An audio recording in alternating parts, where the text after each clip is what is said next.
Good morning and Tashdele, and a warm welcome to all of you to the final day of the festival Spirit of Tibet, celebrating culture and compassion.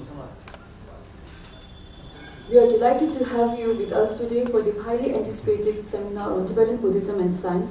This seminar will be an insightful exploration of the intersection between ancient Buddhist wisdom and contemporary scientific thought. We have an esteemed panel of speakers who will share their deep knowledge and perspective on this fascinating topic. Without further ado, let us begin today's seminar, and I kindly request all of you to keep your phone on silent. I would like to introduce our moderator for today, Professor Kaveri Gill. Professor Kaveri Gill is the non-resident senior fellow at the Center of Excellence for Himalayan Studies, Shiv Nadar University. With an illustrious academic and professional background, including teaching and research at the University of Cambridge and various prestigious institutions across South Asia. Professor Gill brings a wealth of knowledge and unique interdisciplinary perspective to our discussion today. Professor Kaveri is closely affiliated with Tibet House, New Delhi, where she completed the 6-year Nalanda Master course in Buddhist philosophy in 2022. On special leave and by invitation, she served as the principal of the Dalai Lama Institute for Higher Education, Bengaluru from 2021 to 2022. Please join me in welcoming Professor Kaveri Gill to the stage.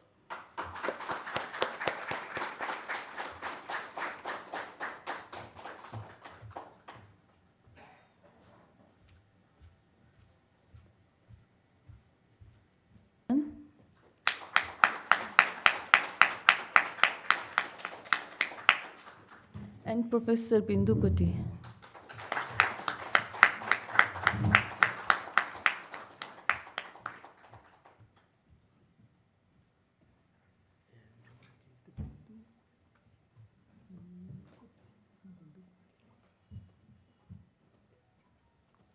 Now I will hand over the session to Professor Kaveri Gill, who will introduce our speakers for today and moderate today's seminar. Thank you all.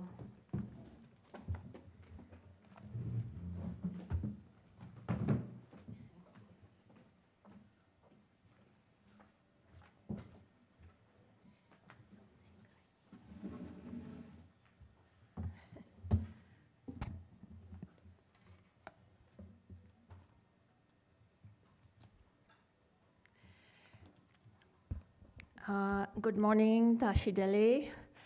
I will start by just reciting a verse of auspiciousness that actually Venerable Samdong Rinpoche recited in Tibetan yesterday. Enthused by great compassion, you taught the immaculate dharma to dispel all tainted views. To you, the Buddha Gautama, I pay homage. I would like to thank the Central Tibetan Administration, Tenzin Lekshila, and the entire hardworking team at DIIR, all the partner organizations. You brought Tibet to us for a few days, and my favorite so far has been the yak dance. I'm still recovering. I had never seen that. Before I introduce the speakers, I'm just going to make some opening remarks. I thank all of you for coming this early in the morning. In Delhi, it's early. To attend the penultimate session that's titled Tibetan Buddhism, Bridging Science and Faith. And here I want to start by saying that can Tibetan Buddhism even be termed a religion, given that the word Chö Dharma really translates most closely as phenomena.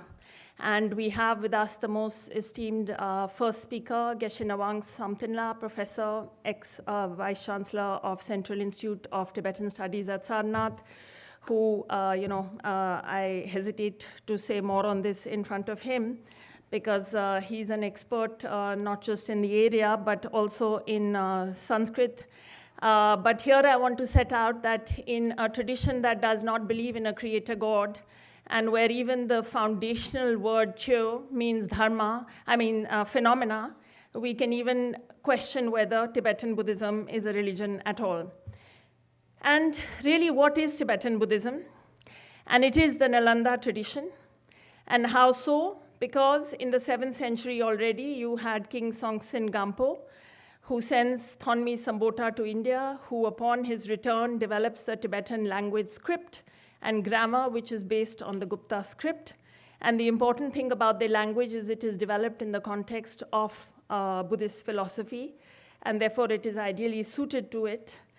And in the 8th century, Buddhism is established in the country as its main religion, with the great Mahasiddh Guru Rinpoche, Padmasambhava, who assists in successfully establishing Samye Monastery under the patronage of King Tritson Dutsen, and where Acharya Shantarakshita ordains the first monastics there in the Mula Sravastivadin lineage, which continues to this day, and that I'm very proud to say that I'm also a part of now since February. So this is why its genesis, this established it squarely as the Nalanda tradition. Now, Nalanda University flourished between the 5th century and the 12th century, and it predates the first great European universities by many centuries. For example, my own alma mater, where I spent 13 years, the University of Cambridge, was only established in the 13th century. In Nalanda, subjects as diverse as philosophy, logic, epistemology, astronomy, medicine, and grammar were studied. And it had a cosmopolitanism that sadly, today we can rue and just think about it. In terms of its faculty and student body, they came from far and wide, and they went far and wide. An emphasis on logic and debate as a pedagogical means, along with critical thinking, were defining features of this scholastically rigorous tradition that remains to this day, where a PhD with distinction or a Geshe Lharampa degree can take upwards of 22 years. I think I got away lightly with my 4-year PhD. Most importantly, as much as the ancient Greeks and Roman philosophers and thinkers, Plato and so on, ethics and values were seen as central features of a complete education and, in fact, a complete life itself. Now, in terms of the complete canon of Buddhist Kangyur and Tengyur texts, His Holiness says they may be divided into 3 parts. There's the science, there's the philosophy, and the last part is the personal business of Buddhists, or the religious part, where there can be esoteric elements, and that, in fact, are perhaps most open to misinterpretation in the modern age, where the actual meaning may not be realized. But having said this, when I saw the Senator Nancy Pelosi with Nechung Oracle, I also wish I had been there, but I was not. But in any case, the last of this is the personal business of those who may consider themselves Buddhists, and the first 2 are not. So the first then, Buddhist science, may be further divided into 4 main topics: the nature of the physical world, the presentation of the mind, the cognizing subject, how the mind engages its object, that's the 3rd, and the 4th is science of logical reasoning by means of which the mind understands its object. So in modern academic parlance, we may just call all of this set of subjects ontological and epistemological realities. And on this, I want to say that, at the behest of His Holiness, there has been the publication of 4 volumes. They are called Science and Philosophy in the Buddhist Classics. The first is the physical world, the second is on the mind, the third is on philosophical schools, and there's a 4th planned. And these are being translated into Hindi. First speaker, the esteemed Geshe-la, is translating that. And it has already, he tells me just now before this session, the first 2 have been translated into Chinese. And here I just want to share a very funny story because, in Buddhist cosmology, the center of the universe is Mount Meru. And in light of modern science, His Holiness has said that now we ought to get rid of this belief. And a few years ago, I was giving a talk in Dharamsala, and traditionalists come in all forms. They are not just clergy of a religion. And there was a historian, academic Tibetan, who came up to me outside and a little bit disturbed. And he said, why do we have to be the only religion in the world that gives up Mount Meru? And secondly, even His Holiness's personal monastery, Namgyal Monastery, has stopped doing rituals. And then that night I thought, wow, to get His Holiness's vision, it was never about scientific validation, but it's about, there's no Buddhist suffering. It's common to all. And His Holiness's view has been to get that across into the world. And so in any case, that is a very, just one aside. The second in the Buddhist canon is Buddhist philosophy. And we have with us, Professor Kranti Saran from Ashoka, which is, fantastic. So Buddhist philosophy then debates and comes to conclusions about the nature of reality. Critical inquiry, reasoning, and dialectical debate between Buddhist and non-Buddhist ancient wisdom traditions are the hallmark of treatises of the great Nalanda scholars. So then one begins to see the immense possibilities of a conversation between Tibetan Buddhism and science, and why indeed Buddhism is of great appeal to those of a scientific temper who have difficulties with pure faith. And I stand here today as somebody who could not myself have ever conceived that in this life I would stand before you representing a certain tradition. And I do that in the acknowledgement that, because of its great appeal, to those of a certain mindset, it is drawing vast audiences across the world. And this is especially so also because the basis of critical inquiry in both Buddhism and science are respectively direct perception and observation-based experiments, and therefore they are very similar in terms of their reliance on evidence and reasoning as basis for conclusions.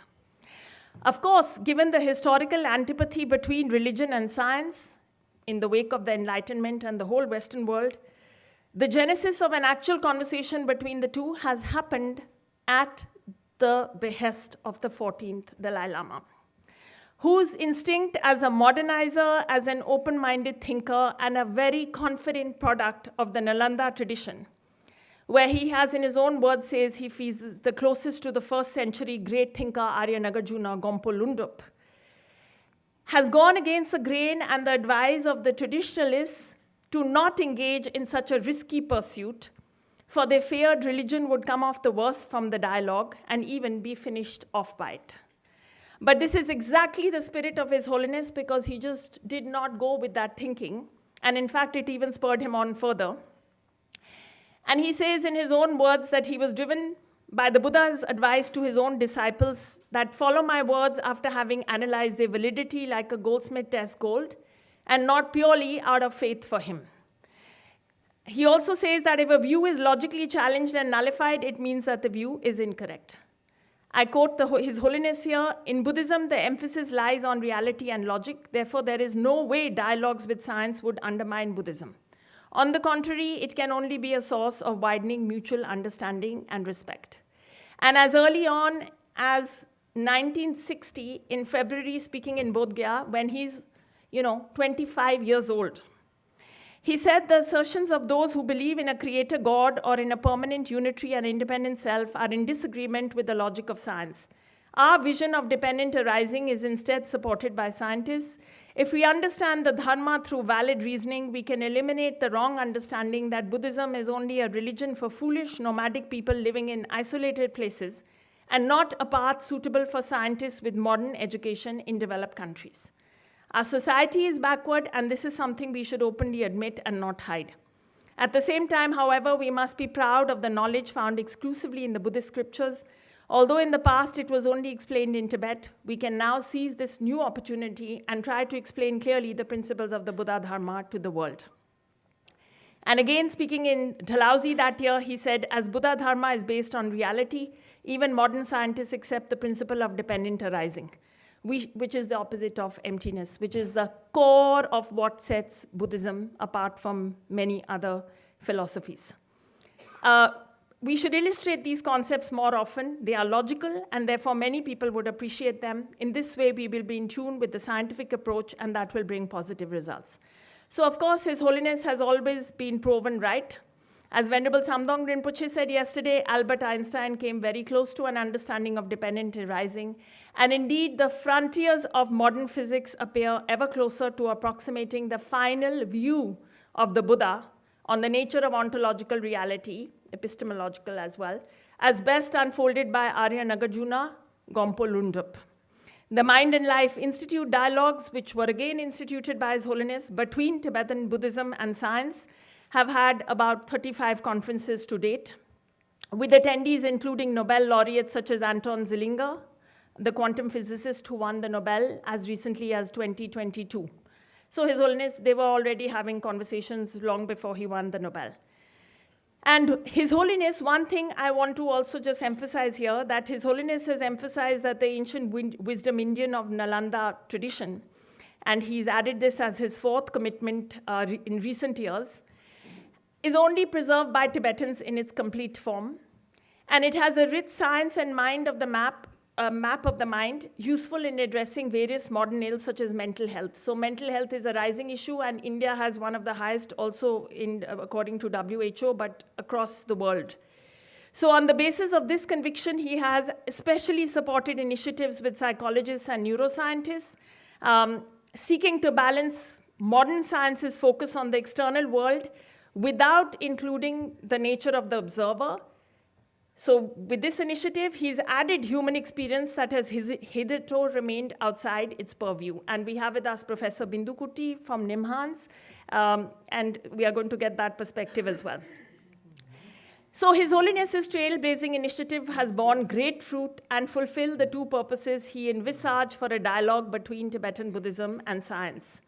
And these two were adding to our knowledge on the nature of reality and the workings of the mind, which in modern science they are beginning to scratch the surface. And the second purpose is that the knowledge is used actually to alleviate the problems of all humanity, regardless of their religious, atheist, or agnostic denomination. The loss of Tibet led to his offering the central two messages of the Buddha's entire 84,000 teachings, those of Semkhe and Tongpani, which in a secular context we can just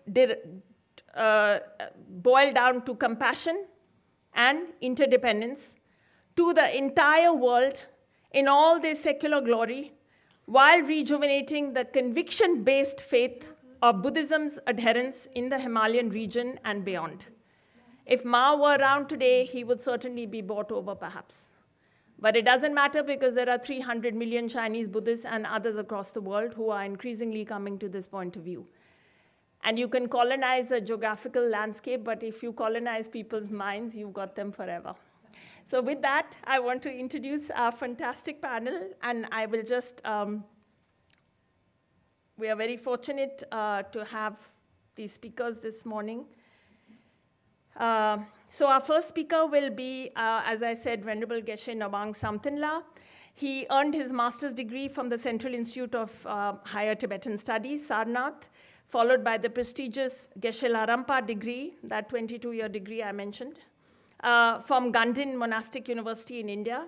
He began his academic career as an associate professor in the research department and later became a professor in the Department of Buddhist Philosophy at CIHTS.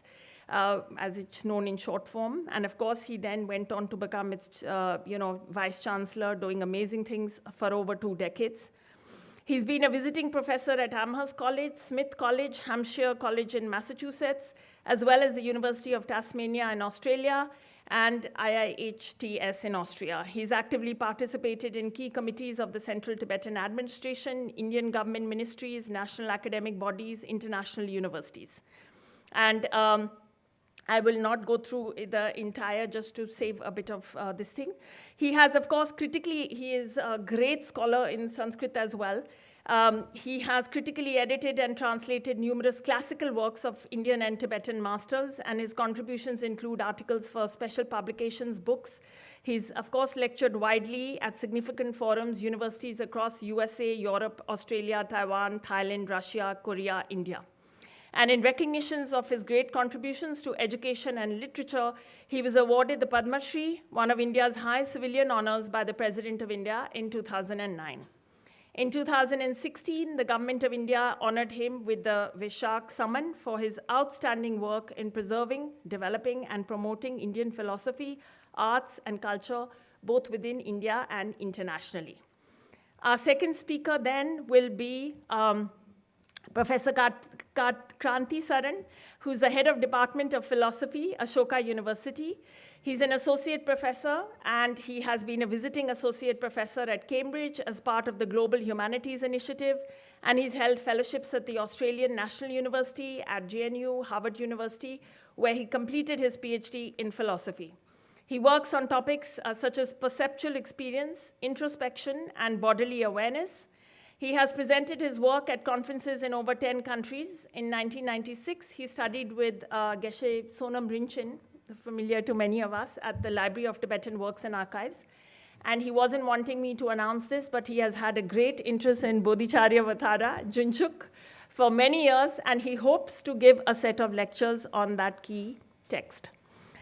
Our final speaker will be Professor Bindu Kutty, who has more than 30 years of teaching and research in neurophysiology at NIMHANS. Her major research contributions are in the area of neuroscience, of meditation and consciousness, sleep and dreams, and of spatial and social cognition. Establishing the Center of Consciousness Studies at NIMHANS in 2020 with a mission to build a platform for undertaking multidisciplinary research in the domains of science, humanities, and culture pertaining to consciousness by integrating Indian philosophical wisdom with neuroscience.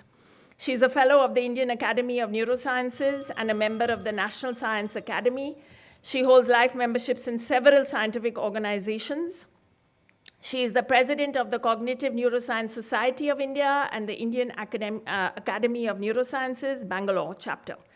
As the former General Secretary of the Indian Society for Sleep Research, she organized the international conference, various of them. She's also a teaching faculty member for the National Sleep Medicine course by ISSR, an advanced course by the Indo-US Foundation for Sleep Education, and serves on the Sleep Medicine Board of ISSR. She's received numerous awards, including the General S.L. Bhatia Oration Award, Professor Baldev Singh Oration Award for contribution in neurophysiology research and teaching by the APPI, also various other awards that are set out there. And she has numerous publications, and of course, most interestingly, she is working in Moongod and many of the Tibetan settlements where there are these great logician philosophers, scholars, practitioners, and hoping to extend her research in those directions. So with that, thank you so much, and I look forward to this very rich panel. Over to you, Venerable Geshe Ngawang Samten.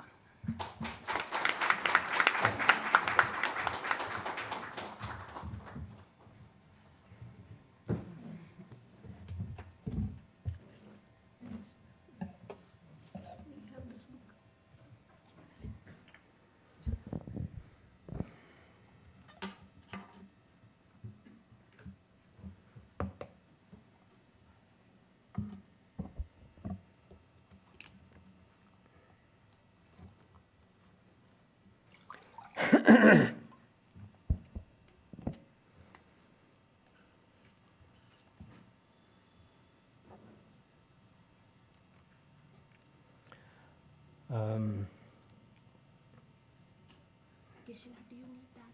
I removed that. No. Fine.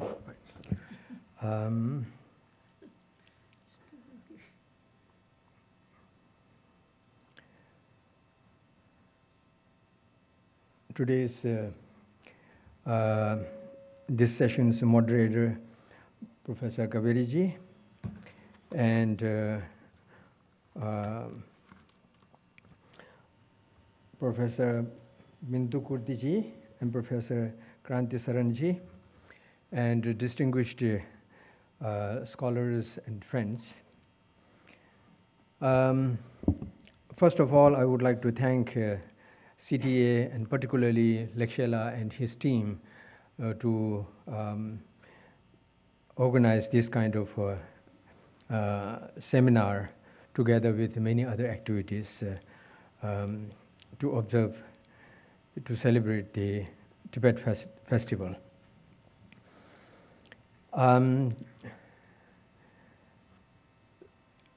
Today's topic is Tibetan Buddhism and Science. Kaveri ji, you had the earlier version, Tibetan Buddhism, Science and Faith. So the later one is Tibetan Buddhism and Science. So this is a really very huge topic here to be dealt with in a very short span of time. However, I will try to cover some of the points. First of all, the Tibetan Buddhism, we have to understand that what Tibetan Buddhism is, and is it something that, as any other places, it is something that was taken and as it is happening these days in various other countries. It happened like that, or it has a certain significant kind of features and characteristics. Tibetan Buddhism is a legacy of Nalanda tradition.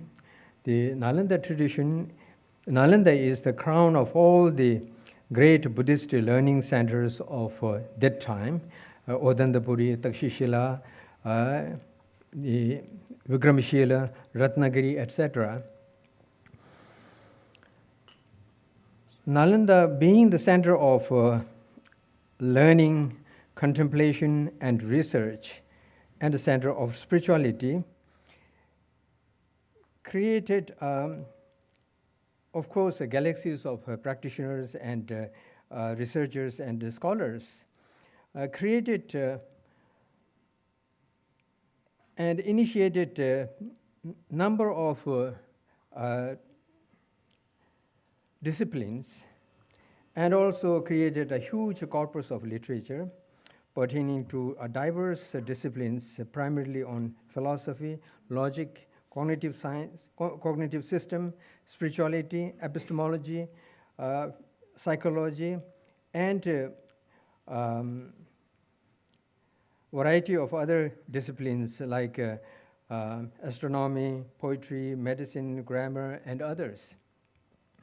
On philosophy, Acharya Nagarjuna, Acharya Arideva, Bhaviveka, Chandakirti, and many more have created huge treatises. And on psychology and spirituality, Acharya Asanga and Acharya Vasubandhu, they have developed, actually these are based on the Buddha's teachings of a huge system, and the Buddha Vachanas. Based on that, these masters have developed a certain kind of system, textualized them, and brought them and presented them in a more kind of palatable for the followers, for the later followers. On logic, Acharya Dignaka, Dharmakirti, Dharmottara, Shakyabuddhi, etc., wrote again a huge corpus of works, and not only logic, but epistemology and cognitive systems and things like that. So logic, why logic has become so important? Logic, epistemology, cognitive systems are developed in order to explore the subtle nature of realities, the hidden objects. And as it is done in the science, that the objects of micro and macro level are explored through powerful instruments like telescopes and microscopes.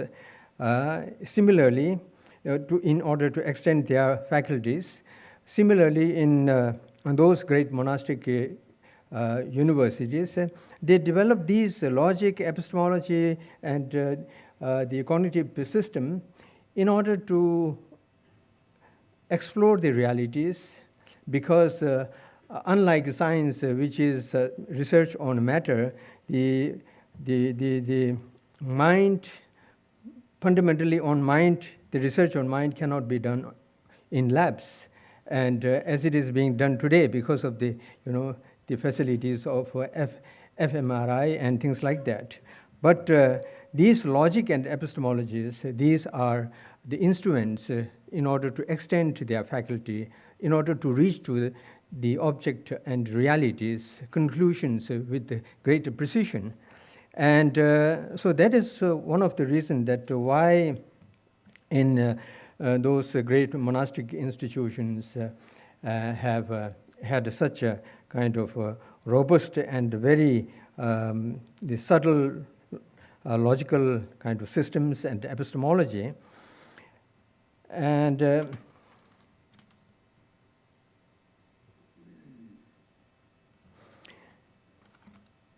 in this, I will deal it later.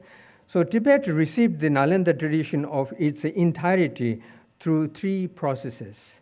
the processes of three processes of transmissions.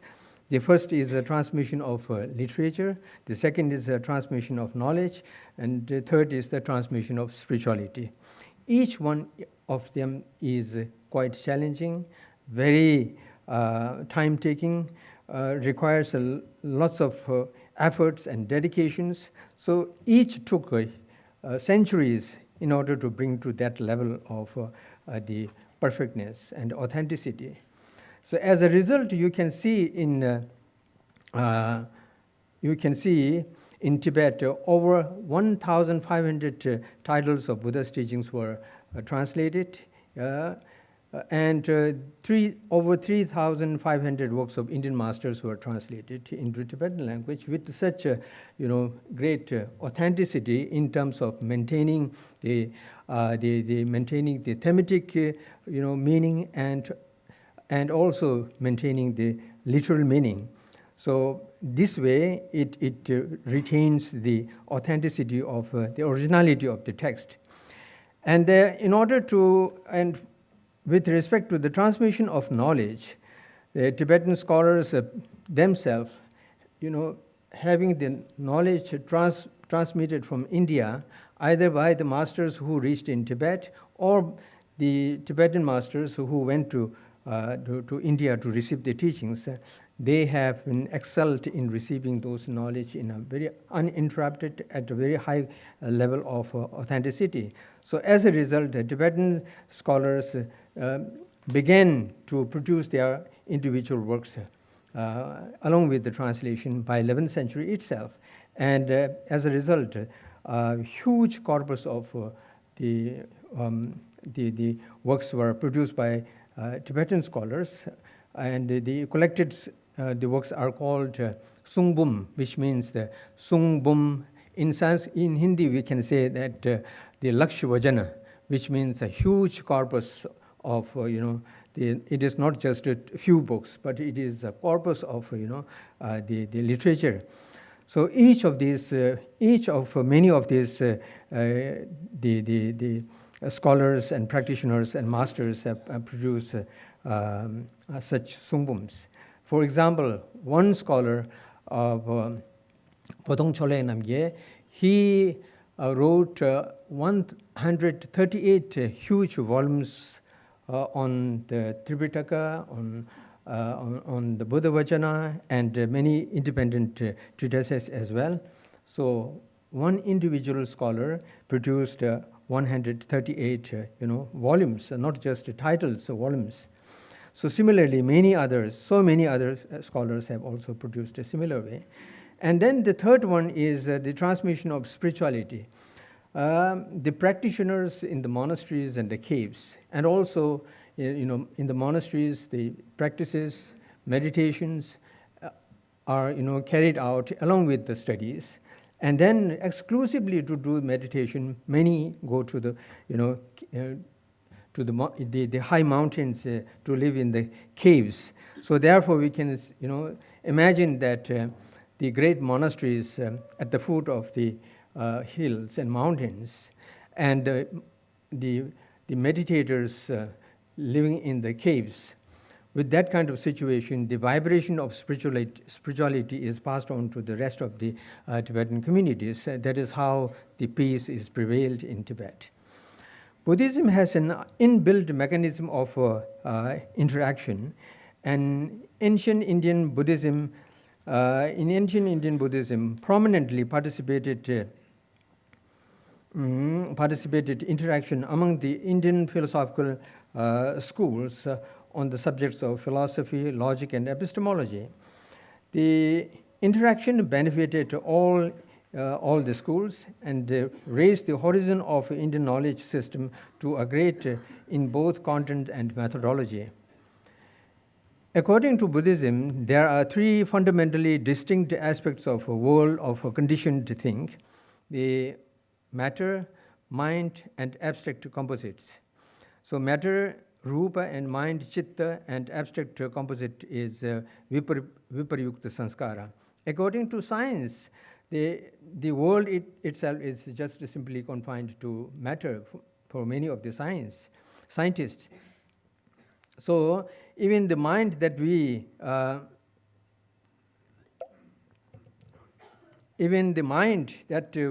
the Buddhism believes as a non-material entity, the science believes it as a matter, and many of the scientists believe that everything in the universe can be reduced to physical object or matter, and matter or the qualities or properties related to matter. And the mind that we regard as independent and not material or physical, but rather non-material, non-physical phenomena. But we have, the interesting thing is that even the references are different, still we can have a dialogue with the scientists and the neuroscientist. And here we have a neuroscientist. So our reference, point of reference are quite different, but still it works. Now, to how far we can go with that, and at some point of time will there be some convergence or not is to be seen through researches. Science explores the world of and abstract composites are the mental formations, which is the viprayukta sanskara. According to Buddhism, mind is a non-physical entity responsible for our suffering, and mind is responsible for our happiness. Mind occupies a central position of Buddhist spiritual system. Hence, the nature of mind is explored, and it can be called as the science of mind. Science found some striking, to me it seems quite striking kind of things that science found around 120 elements, chemical elements in matter, whereas Buddhism found well over 150 mental elements. This is how they go into the very the unit of the final units of the matter, and they found 120s. And Buddhism, we have, according to Abhidharma, there are 52, 51 and 53, but if we add those things which are found in different other tantric texts and other treatises, then we have over 150 mental elements. Various levels of mind in terms of subtleties are found in Buddhist the science of mind, that we have a gross mind, coarse mind, we have subtle minds, we have extremely subtle mind, and things like that. So the mind and mental factors, like the virtuous and non-virtuous mental factors and neutral mental factors, and then the virtuous mental factors, like, for example, the compassion and loving kindness, and the non-virtuous like anger, hatred, attachment, and things like that. How they are defined, what are their characteristics, how they emerge, how they pop up, and under what circumstance they come up, and then how they can be coped, what are their impacts, and how these can be dealt, what are the consequences. All these are dealt in great detail in Buddhist psychological systems and science of mind. And then there is also not only just recognizing these their functions and natures and characteristics, but also there is a great detail of how to stop, how to deal with these emotions, negative and positive emotions, how to reduce these negative emotions, and how to promote these positive emotions to an extent of unlimited state, and how the negative emotions can be reduced, and eventually how these can be eliminated. These are dealt because this is the center of Buddhist philosophy, center of science of mind in Buddhism, and center of spirituality. All spirituality is based on this. Therefore, in Buddhism, the practitioners need to know this, because they have to understand and then work on their mind. In order to work on their mind, they need to know the characteristics, natures, and functions. And for this, you have the mind training and mindfulness training and things like that, which are elaborately dealt in the the Buddha Vachanas and the treatises of the great masters, Indian and Tibetan masters. Buddhism explored the physical world to the extent to understand its realities such as impermanence and absence of intrinsic nature. The objective of exploring the material world are very different for Buddhism and for scientists. For Buddhism, the very purpose of exploring the reality of object or material phenomena is to understand its reality in terms of how we perceive it and what they are in reality. Only that much. And then still we can, of course, we can know more, and the quantum physics and these are quite helpful in our, and also a fraction of a second can be divided into a million fractions can be now seen in the scientific observations. These have immense impact on our mind and emotions, which in turn have impact on our behavior. There is a big gap between appearance and reality of the object. In order to eliminate this gap, the whole process of study of the steady contemplation and meditation is to be followed. So here I would like to quote one of my favorite passage.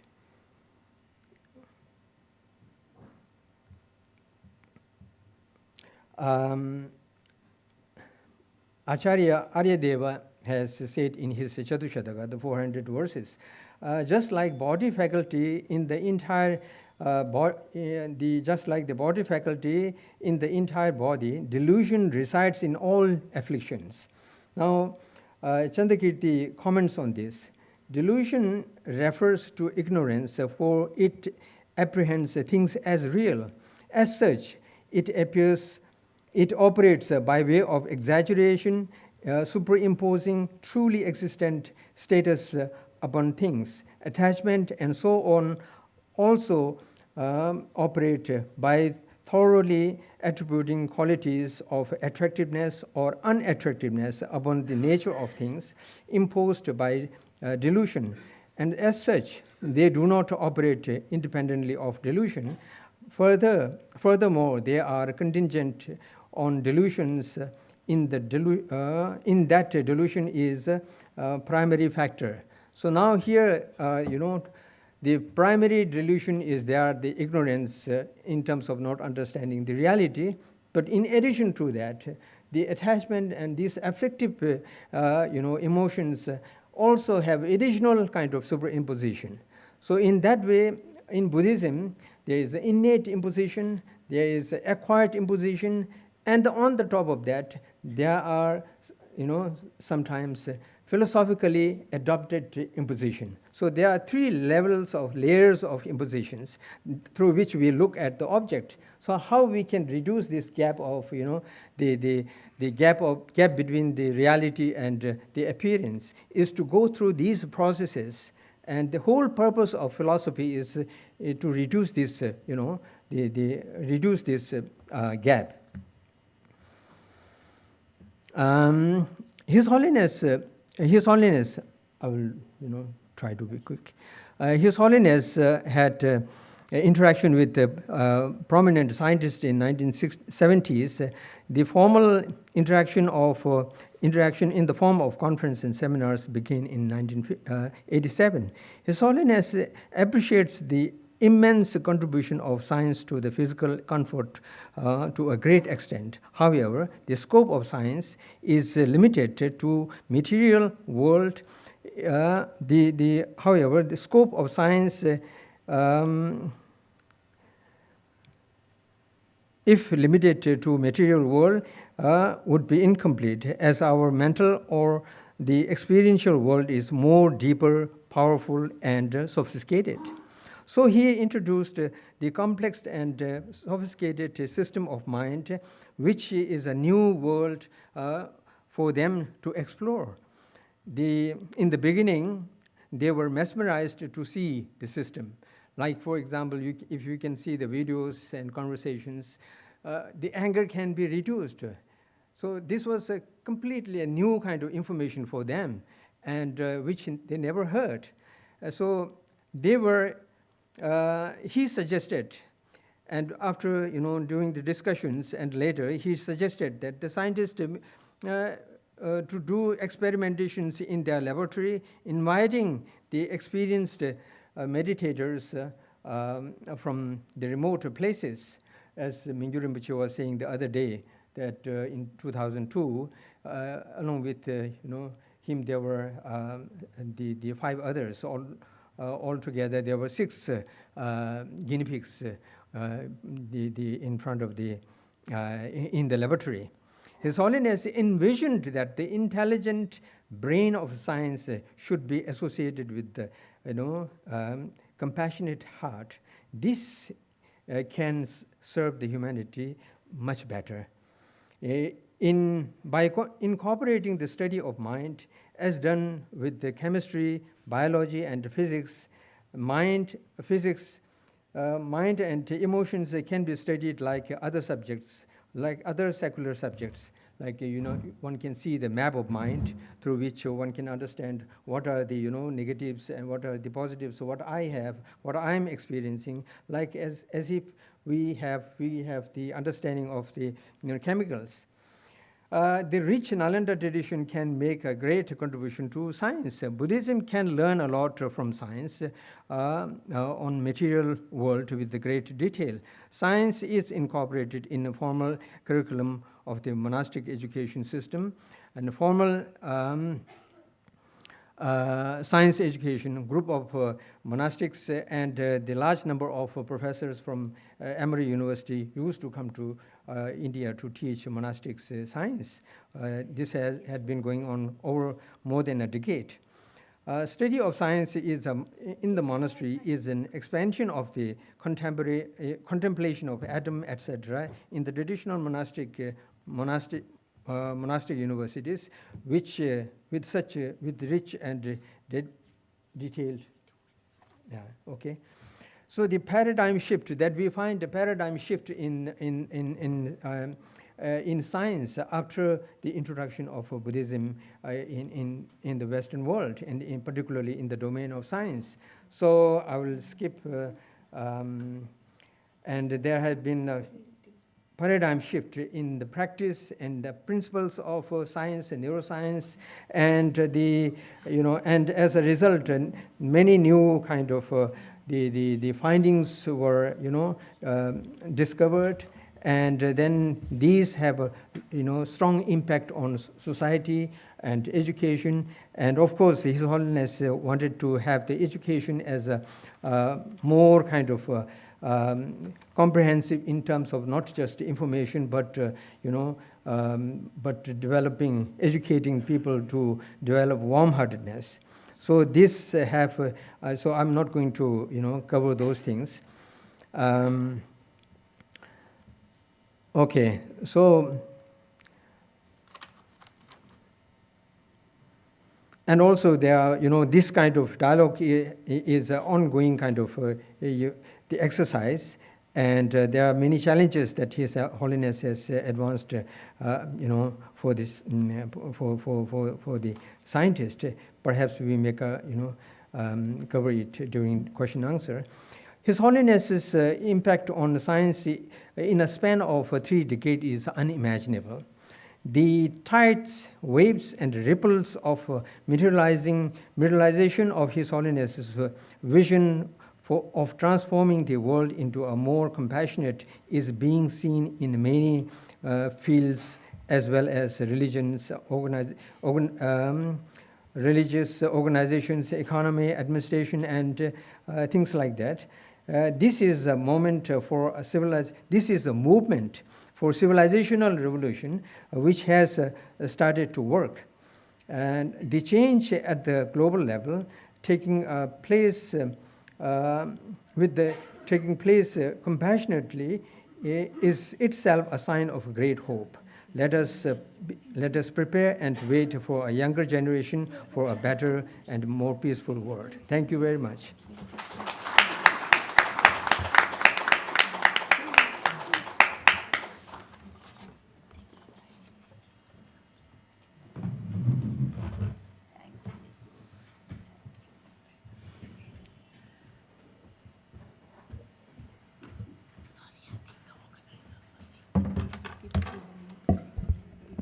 So a warm thanks to all the organizers and my fellow panelists.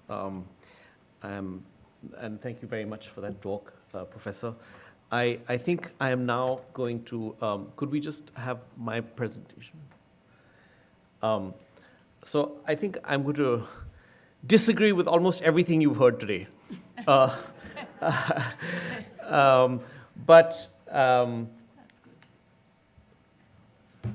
Okay, that's, no, that's not my presentation.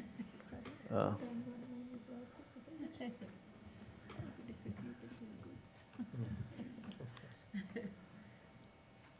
the debate starts.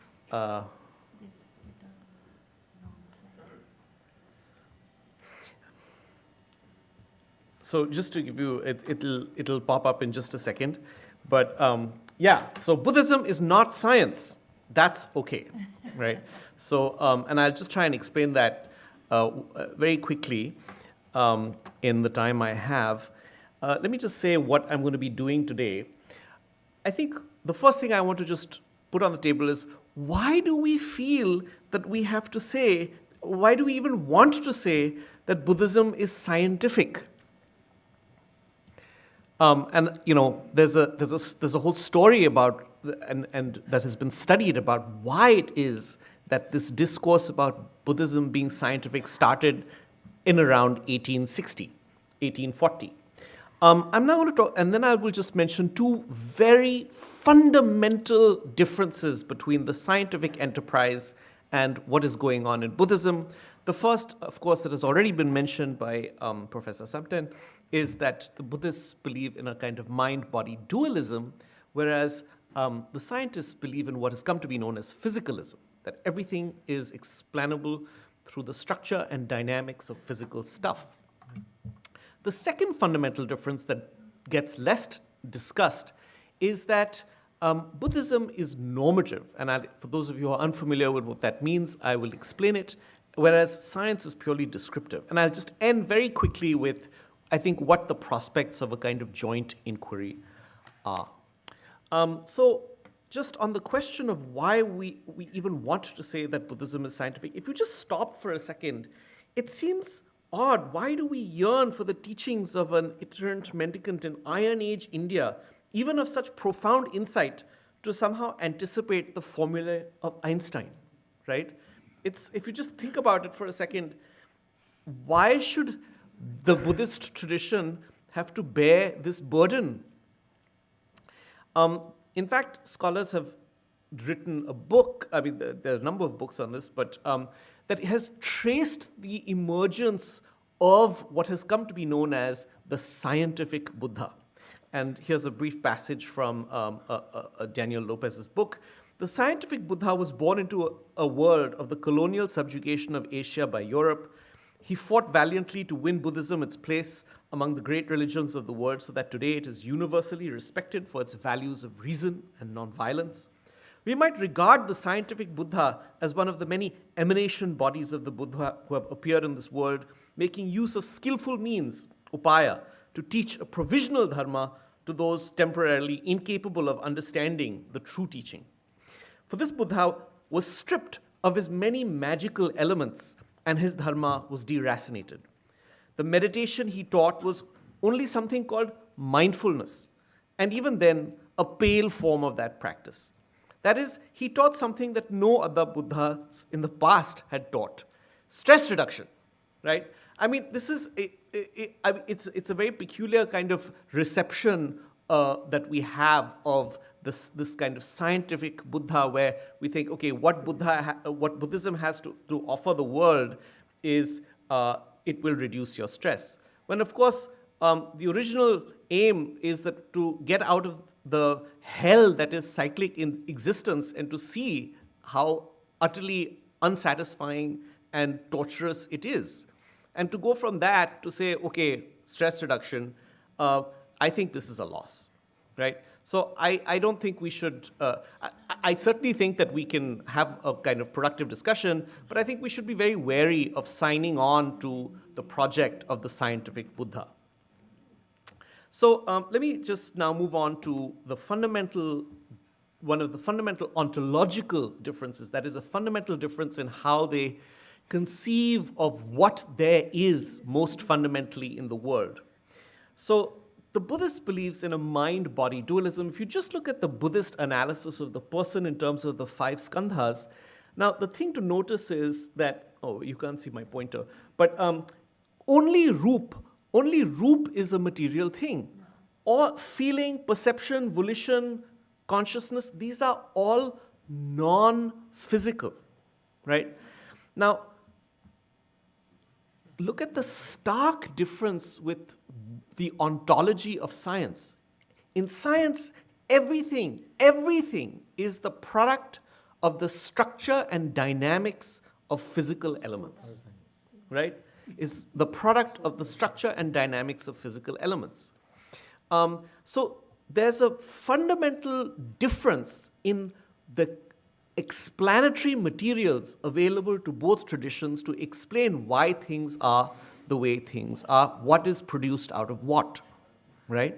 And I just want to note, it doesn't help if you say, oh, actually, I'm not a dualist, I'm a mind-only school, right? I believe that everything is actually fundamentally mental.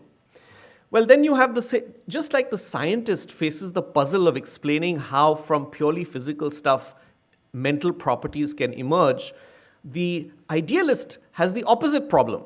How out of purely mental stuff did something physical emerge, right? So it's not entirely clear that that's going to be particularly helpful. So this is one fundamental difference. The second fundamental difference is that Buddhism is normative, science is descriptive.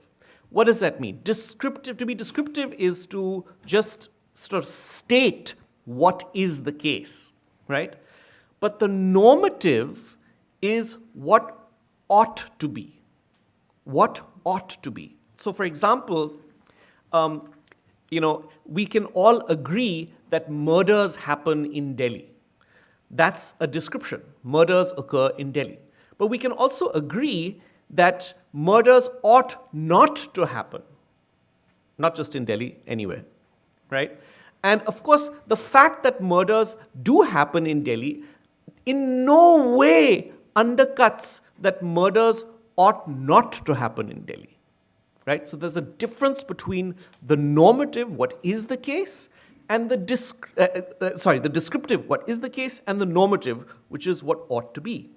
And the important thing to see is that descriptive facts do not entail any normative facts. Science can tell you how an atomic bomb works. It is completely silent on whether you ought to use it or not, as we've seen, tragically. Even today, technologies are produced, and whether we ought to use those technologies and how we ought to engage with them is just a separate question which is not settled by the technology itself. For example, almost each of us carries in our pocket a weapon of mass distraction. These are the weapons of mass distraction. But the people who design these things, the technology is kind of neutral about how you use it. But Buddhism is not just a description of how things can be, how things are. It is shot throughout with normative ideas about the way things should be. Even the idea of causality. Think of karmic causality in Buddhism. Well, it's not just that there's cause and effect. It's that good causes cause good effects, and bad causes cause bad effects, right? That's very different from the kind of billiard ball picture of causation that you have in the sciences, where there's no kind of moral valence to any action. It's just cause and effect. So this is another fundamental difference. Now you might say, wait, hang on. Isn't science testing the efficacy of meditation? I mean, surely this is something that this is happening. Now, there is a problem, a significant problem of what has come to be known as junk science. And the problem with junk science is that it has why is it that the scientific journals today are not bursting at the seams with the good news that meditation has to teach us, right? These dialogues have been going on for 30 years. Why is it that the world has not woken up? Well, part of the problem is that some of these experiments suffer from poor experimental design. They study unrepresentative populations, right? So typically when you do a scientific study, you study a representative population. Because if I were to only study a highly selected population, that doesn't necessarily tell me very much about ordinary people, right? If I want to know what is how fast humans can run, yes, I will look at Usain Bolt, right? But that doesn't tell me very much about what ordinary people are capable, how fast ordinary people are capable of running. And the same goes for advanced meditation practitioners and what ordinary people who are not advanced practitioners, what they might be capable of or not capable of. There's a high risk bias, and confirmation bias is a real problem here, where people see what they're looking to see, right? They are already primed to view the data in a certain way, and it confirms their prior held beliefs. And in fact, when you read scientific analyses of the meditation studies that is not written by the people who are doing the meditation research, they tend to come to much more conservative conclusions. So for example, I've given the reference, it's right at the bottom of the screen if you can see it. These problems are from the study that has been done, where a lot of the benefits that are claimed are either on par with other methods of, say, whether it's stress reduction, blood pressure change, whatever, sleep, all these different effects, or it's only slightly better. And I think that there's a very important point here that Evan Thompson makes in his book. He says, look, I'm not saying that meditation doesn't produce discoveries in the sense of personal insights, but psychoanalysis can also lead to insights. Rather, my point is that experiential tests aren't experimental tests. They don't test scientific hypotheses. They don't provide a unique set of predictions for which there aren't other explanations. These are characteristics of scientific explanations, of scientific tests, right? The insights they produce aren't scientific discoveries. And just to be clear, that's okay. That's not a problem, right? Why is that not a problem? I'm going to skip this slide just for Professor Gill. How much time do I have? Finish it. Okay, I'm going to skip this slide because there's I'll just talk about it very, very quickly, which is that in the study of, or when we look at what's happening in Buddhist theory and what's happening in science, we must be careful of what are known as false resonances, right? Everything is similar to everything else in some degree or the other. And if you are already primed to think, oh, this sounds just like that, then you could be mistakenly jump to the conclusion that they're saying the same thing. When in fact, there's this nice quote by Kant, since human reason has been enraptured by innumerable objects in various ways for many centuries, it cannot easily fail that for everything new, something old can be found which has some kind of similarity to it, right? So this is something that we must guard against. All right, I think I'm going to skip this slide also just because in the interests of time. But I think the point I do want to make here is that why Buddhist concepts continue to be so interesting, why they continue to be so important, why they continue to be of such value to humanity is not because they accord with scientific testing or not. Rather, it's because they, as Evan Thompson says in this last line, if you embrace the Buddha's teaching, it's not because you have scientific evidence of its truth. Rather, you embrace a certain vision of the world that tells you how to lead a meaningful life. No one should stop following the vows just because, suppose tomorrow somebody produces a scientific study saying, oh, well, following these vows doesn't actually make you happier. Well, so what? That's not the point of following those vows at all. Rather, it's you're embracing a certain vision of life. So in terms of the,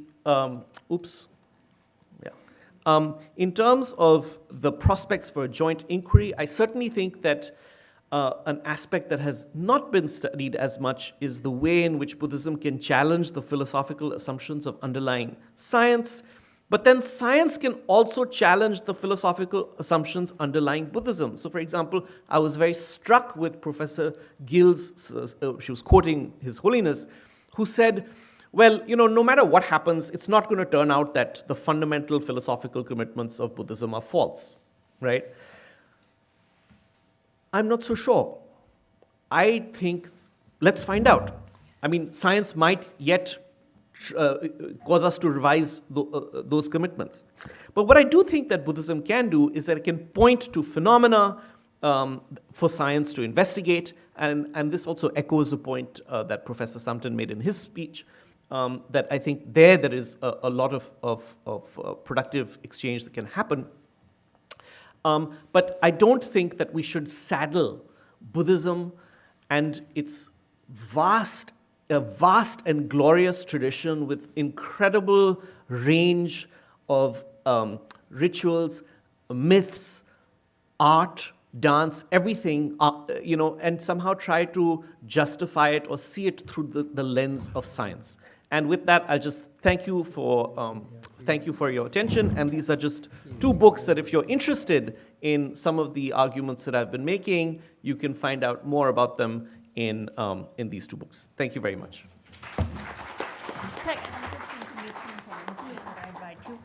Thank you so much, Professor Kranti.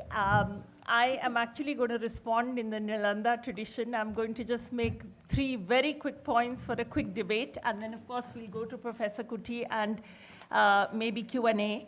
On the 3 points that, just in response, I think this question of whether Buddhism is normative, I think that is very questionable. Because Professor Saran gave the example of, karma. Now, karma, we live in a land where karma has all kinds of meanings. So in the Buddhist tradition, there are 3 kinds of phenomena. There's manifest, hidden, and very hidden. Karma falls in the very hidden. And actually, the first 2, when you think about manifest phenomena, of course, we will all agree with cause and effect. Even with the hidden phenomena, things like the nature of emptiness. Emptiness is in the category of hidden phenomena that can be unearthed, but it is not, because it is very difficult. The Buddha kept quiet for 49 days after enlightenment because it was so hard to get that concept across. And the fact is that modern physics is exactly where it is. The second point made this mind-matter dichotomy and Buddhism dealing with mind-matter and science dealing with matter. That's exactly what Professor Geshe Samten said. And here, I think the internal world of the mind is something that science today knows absolutely close to nothing about. And just last night, I was reading a Guardian article where they were talking about how people with depression have a lot of activity in their frontospatial cortex or whatever it is. So they are starting to discover these things where I think everyone would agree what Professor Saran said is absolutely true, this dichotomy, and that is exactly His Holiness's point, why he says that science will never discover the falsity, because if you are talking about the physical world, then physics is where the science is most advanced. And modern physics, unlike, and I'm going to say it, in this country at certain points, politically, certain religions are claiming that they had this invention, that invention, right? Buddha never invented the nature of, ontological reality in terms of emptiness. So there, on this question of external matter, focus of modern science versus internal, there's complete agreement. The question is whether, on the mind side, modern science has anything at all to say. And the last point is experiential tests are not experimental. You made that statement, and I completely agree. We would all agree. And in fact, what I said at the beginning was, His Holiness has said to add the element of human science, human experience and the experiential world to what modern science is trying to study. So I will say one last point on, it's not that Buddhism is looking for validation from science. I think it's because the esoteric aspects, what you call Kranti, and we are great friends, so we can have a debate, the esoteric aspects, for example, of sexual imagery in Tantra. These are the kind of things where the modern world is desperate to kind of, go in that direction, right? So what we call magical illusion, all these things that the Buddha was doing, those are the things perhaps that, it is for that reason not to emphasize that particular aspect. And I think a lot of younger Tibetans would agree with you that, they've also made this argumentation, why has His Holiness gone to a conversation with science? Because I think in the 21st century, the rest of the world, the Western world, you're right, why reduce it to stress reduction, right? But the world has done that because that's where we are at. Everybody wants mindfulness-based programs because that's our internal reality, right? And as far as these esoteric aspects, it is the skillfulness, it is not the validation for modern science, but it is to try and stop Buddha's teachings to be reduced to the most, appealing to someone who doesn't want to study a lot. Okay, and we can debate this, we'll have more debate on that, but over to Professor Bindu Kutty.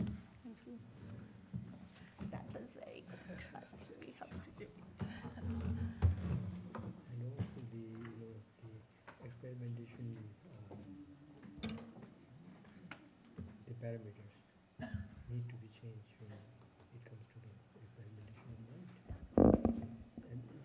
mind. Very good morning. We will start from where Dr. Kranti stopped. According to me, I am a neuroscientist. So we try to understand. We don't, boast that we know everything. We try to understand Buddha's science from the perspective of neuroscience. As you all know, as he said, that the Indian philosophical thought is that how a non-physical entity can be approached by a physical means. That's a big question, actually, even in front of us. And we also ask how a brain activity can give rise to experience. This is the hard problem of consciousness from the perspective of neuroscience. We try to overcome these from using various innovative approaches and try to understand neuroscience as well as try to understand the philosophical thought so that we will get more in understanding about the whole system itself, the Buddhist meditation. So I will just, in this 15 minutes, I will just briefly mention about what neuroscientists are looking about. See, when we talk about mind, mental transformation through meditation, like how it achieves that non-duality, equanimity, and how, from the neuroscience perspective, how do we look at it and how do we understand it? So we are still students of Buddhist meditation, and from this perspective, because neuroscience is a very small area of science, so we try to understand the whole phenomena through neuroscience. So my humble submission to all of you. So here, as you know, that meditative practices are part of culture and tradition of any culture, actually. So these practices are introduced to have a perfect mind-body harmony. So mind-body harmony is very important to establish inner peace and happiness. That is the understanding, crux of the whole story. So meditation is an appropriate tool for us to, to attain this mind-body harmony and thus the inner peace and well-being. So inner peace, so how? definitely, something is happening in your mind, something is happening in the whole physical matter, actually. And the entire thing, see, whether it is your brain, body, mind, everything is dynamic in nature. So definitely with appropriate stimuli, it reorganizes. See, for example, brain reorganizes its circuitry in such a way that it can accommodate this information and change by itself. See, for example, we believe like we are born with a cognitive and an emotional brain, and that is sufficient for us to lead an ordinary, normal life. But then how does a spiritual brain originate, emerge from that of an ordinary cognitive and emotional brain? So that is possible. The possibilities are there, various possibilities. That is because human being, we are endowed with many virtues right from leadership to well-being, to altruism, to to compassion. So we have all these possibilities. Only thing is, in our lifetime, we have to manifest this. That is the most important thing. And how do we manifest? For example, Vivekananda said, education is the manifestation of perfection that is in you. So we have everything in us, but it has to be manifested. So this tradition, this Buddhist tradition, meditative tradition, are one way, are tools for us to manifest these virtues. So here, see, I just... so these are studies carried out on very long Buddhist meditation practitioners of Vipassana meditation.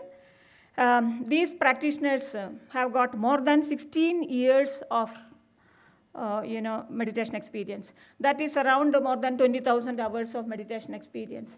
When they meditate, these long term, we say that, definitely, as he said, your, stress reduces. Stress reduction and all, you can get it even within 3 months of meditation. That is the first thing, first change what we observe is, even after, 3 months of education, you can see that the positive effect emerges, positive feeling, well-being emerges, whereas the negative feelings all will go down. So that begins with by 3 months of meditation practice. But by 16 years of practice, you see that there are certain blue and red dots. You can see that these are the dots, indicating that the cortical areas, some of the brain areas are, there is a structural plasticity already, induced by meditation practice. So.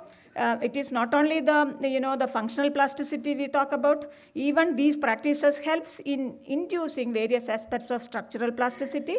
And in this meditation, what we have seen is there is an enhanced thickening of areas, only areas, not that, indiscriminately brain has been enlarged. It is not that. Only areas associated with attention, associated with emotion regulation, associated with awareness of our present moment, awareness of our ongoing thoughts, our emotions, our perceptions, everything has been, is increased. So attention, enhancement of attention, concentration, enhancement of awareness, that definitely enhances your cognition. And at the same time, you can even see that there is a reduction of, many other areas which are associated with mind wandering, self-referential processing. So there are areas associated with the self-referential processing, mind wandering, everything will be reduced during the practice of meditation. I'm talking about the practice of meditation. Or even it causes a structural plasticity, and that becomes a trait effect. So a trait effect has been already set in there. You can see that there is enhanced attention, emotion regulation, and awareness.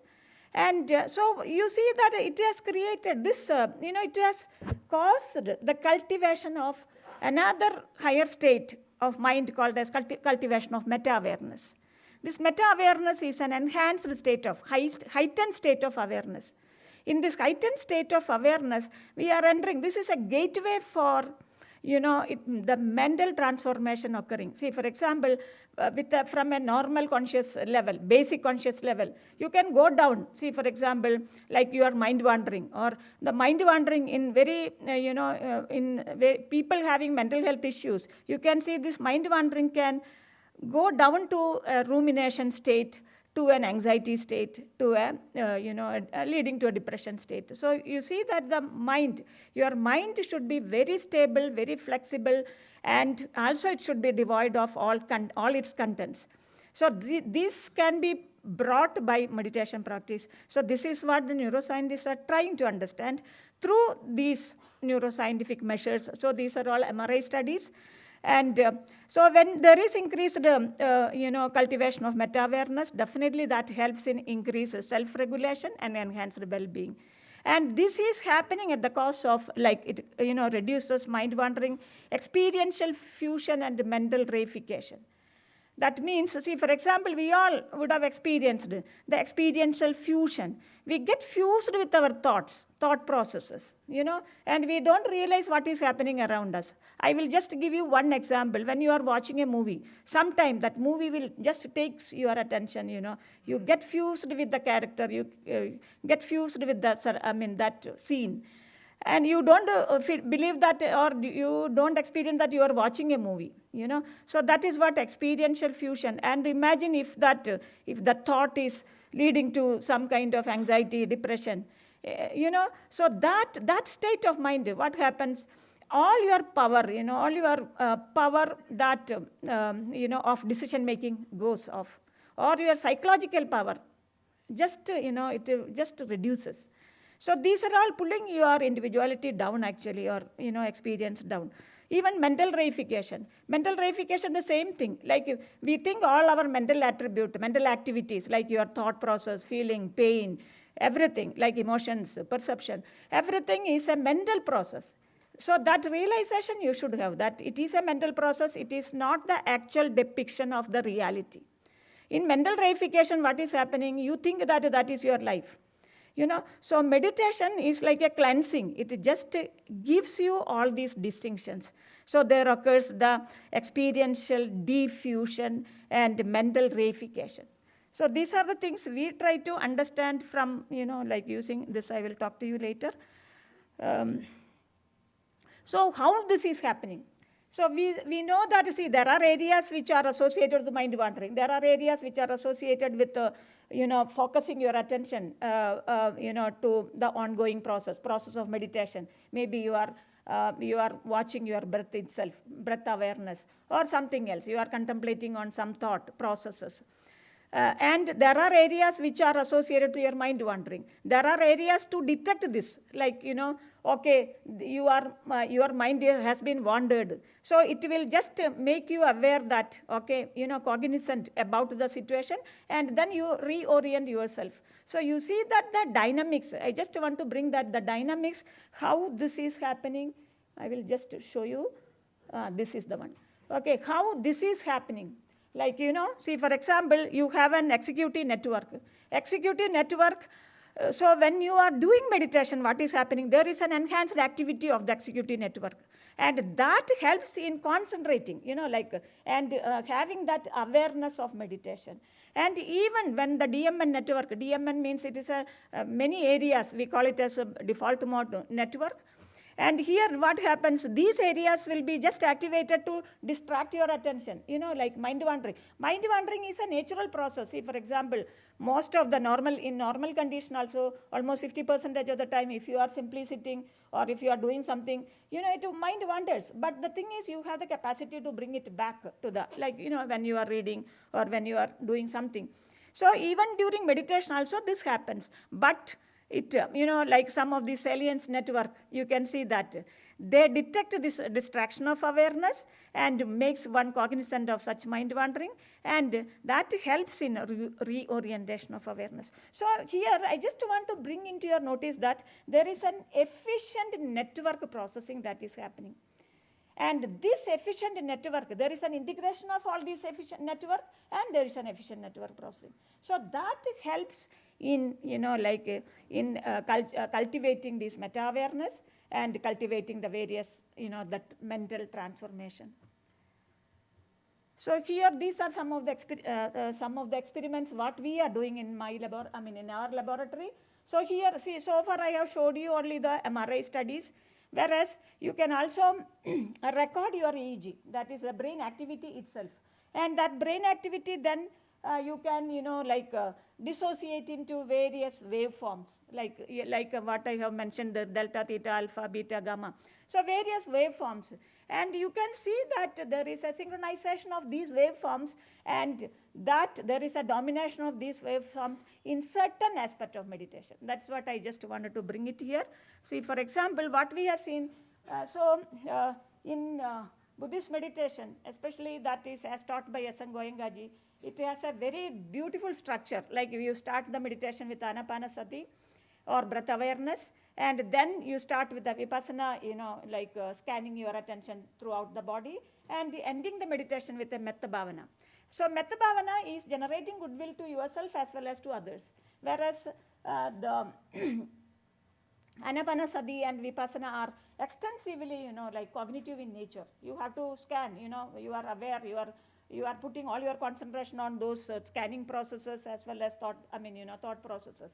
So these are actually cognitive processes, whereas metta bhavana is a loving kindness. You are generating goodwill. And we have seen, so it is an emotionally intense process. And we have seen we could dissociate the EEG according to the behavioral state. That was very beautiful, to show you. See, for example, what we have seen, even the long-term practitioners, those who have got more than 10 years of experience, they have, even when they are not meditating, you can see that the rest itself, the EEG itself, we can see a predominance of theta alpha. So you see that you can have a distinction. A trait effect has been already set in. And so theta and alpha is an indication of sustained attention and awareness, positive emotion, feeling of happiness, and so on. The same way, when you are into anapana and vipassana, you can see that there is a predominance of alpha, and predominance of alpha is an enhancement of sustained attention. Sustained attention, and definitely theta during metta, it is an indication of enhanced relaxation, mental quiescence, emotion regulation, purposeful attention and engagement, conflict monitoring, meta-awareness. So when there is, you can usually, most of the meditative tradition we have seen enhanced theta, which is an indication of meta-awareness. There is a heightened awareness. It is an indication of your proficient meditation. So like this, we can see, these are some of the studies we have seen, that there is enhanced alpha connectivity during meditation. And these are indications of improved mental clarity, enhanced intellect, cognition, cultivation of higher virtues, wholesome behaviors. So this is what we try to understand the changes. From the changes in the brain activity, we try to understand ourselves, what is happening, what it could be. And it is not only this, I have only just talked to you about the neural correlates. Whereas it is not only the neural correlates. To understand consciousness, we should also extract the experiential information from the. So ideally speaking, we should go for a neurophenomenological studies. That is what we are doing in the later these things. So, so now from the perspective of these, like how do you, as a neuroscientist, we give this kind of explanation that consciousness is nothing, consciousness is the qualitative awareness of subjective awareness and experience, whether it be sensory experience of our environment, external or internal, or subjective experience of our feeling and thoughts, or simply awareness of our own existing self and presence in the world. So consciousness is everything that we experience, that we are aware. Now, it is a qualitative aspect. So that means by the from the quality of experience, definitely we can dissociate consciousness. That means from a basic understanding, like this, basic consciousness to meta-consciousness. So meta-consciousness, as I have told you, that it is an enhanced, heightened awareness. It is the gateway to understand, or the mental transformation from the basic consciousness is beginning actually. And that we can study from using meditation as a tool. And definitely basic consciousness, see, we are all, during all waking conscious state, we are aware of ourselves, we are aware of our feelings, thought, everything. But how do we, even we have the, ability to touch upon the meta-consciousness. That is, for example, when you are thinking about some intense emotions, you can experience the content of consciousness. So that means you are entering in a little more higher state of consciousness and you come back.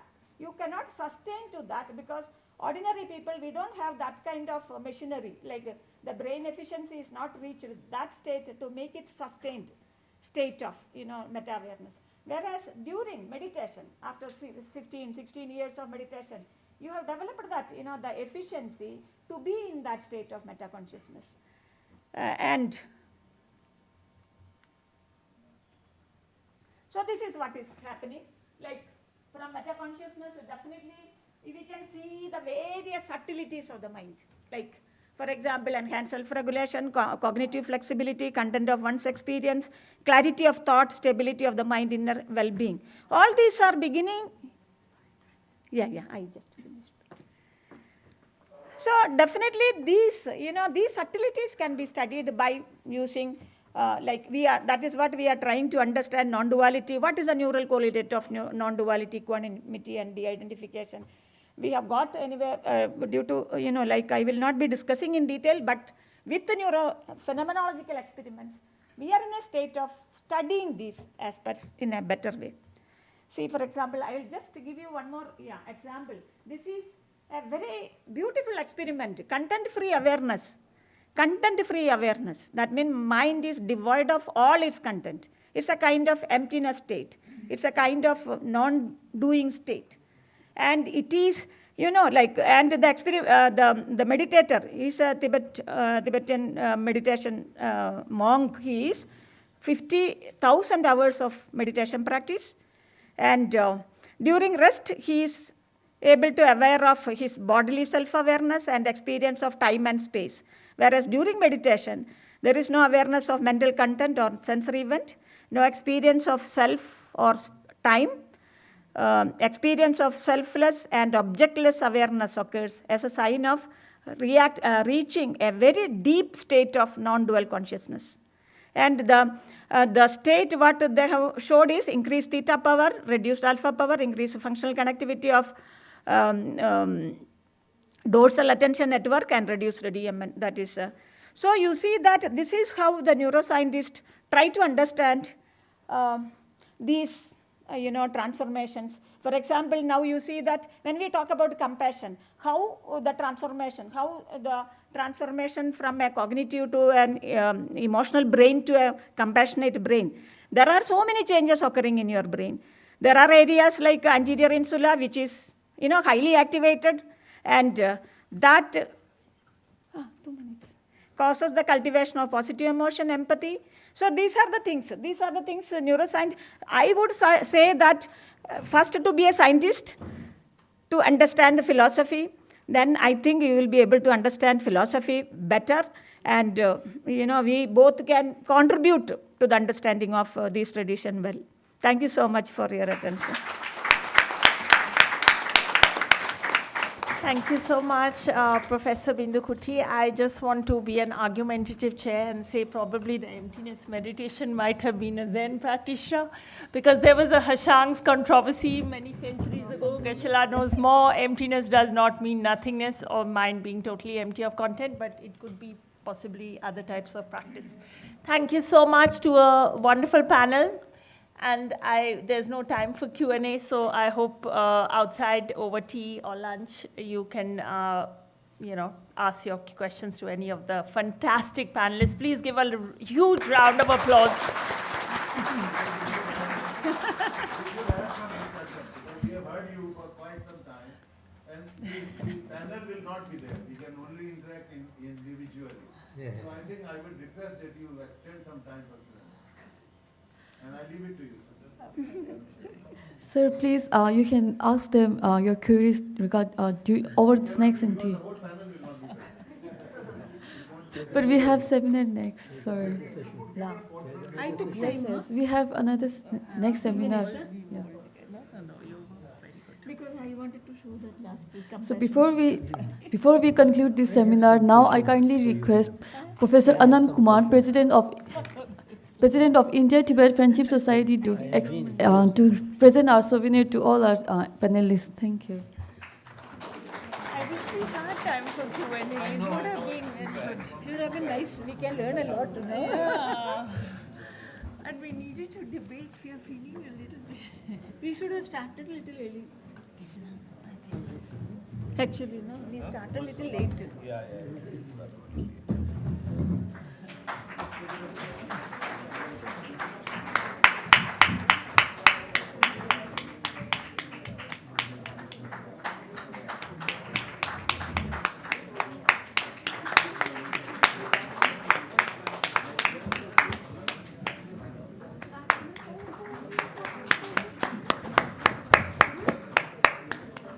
Excited us very much. He will not leave you. He will not leave you alone.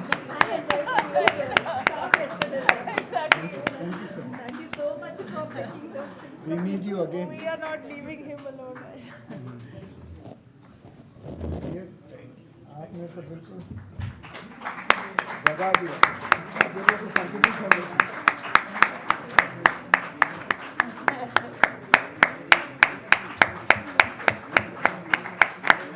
You are the magic person.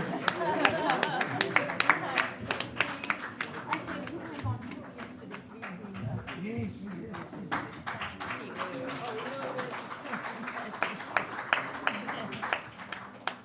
I need you again.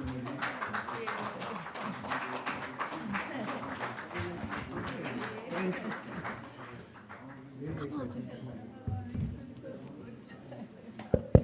Thank you all, and we will start our next seminar in 15 minutes. It is not very